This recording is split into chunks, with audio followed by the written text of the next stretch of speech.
Reuters World News updated on September the 2nd, 2018. Far-right anti-fascist protests end peacefully in German city. Article written by Oliver Barth. Chemnitz, Germany, Reuters. German police in the eastern city of Chemnitz on Saturday, September the 1st, 2018, halted a march by far-right groups protesting last weekend's fatal stabbing of a man, allegedly by two migrants, after a few dozen anti-fascist demonstrators tried to barge toward the crowd. Some 6,000 supporters of the anti-immigrant, or especially anti-Muslim immigrant, Alternative for Germany party and the anti-Islam Pegida group were stopped by riot police near a massive bust of Karl Marx in the city center, prompting angry shouts of resistance. Thousands had earlier joined a rival demonstration in Chemnitz organized by leftist groups who accused the AfD and Pegida of exploiting the stabbing of the 35-year-old German man to stoke hatred against migrants and refugees.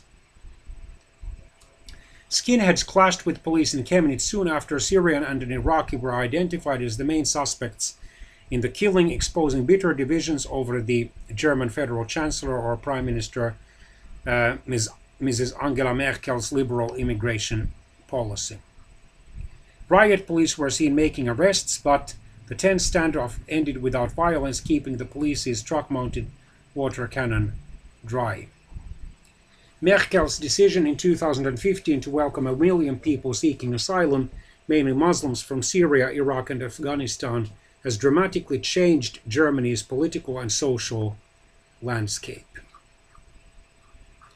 Images of skinheads raising their arms in Nazi salutes, chasing anyone they saw as outsiders, and wrestling with riot police shocked many Germans. The leaking of the arrest warrant for one of the two stabbing suspects to Pegida raised concerns that some justice officials in the state of Saxony, where Chemnitz is located, were sympathetic to the far right. At the counter-demonstration across town, a woman in her 50s who declined to give her name asked, "Who was the stabbing victim?" The far right is exploiting his death by saying, "A German has been murdered, but he was an anti-fascist and people outside the city don't know that." As both demonstrations started to disperse, the Saxony police wrote on its Twitter account, "The overwhelming majority are behaving peacefully. For those looking for trouble, we say that we remain heavily deployed in the city and we repeat our request, stay peaceful." Writing by Joseph Nasser, editing by Ross Russell and Andrew Grosh.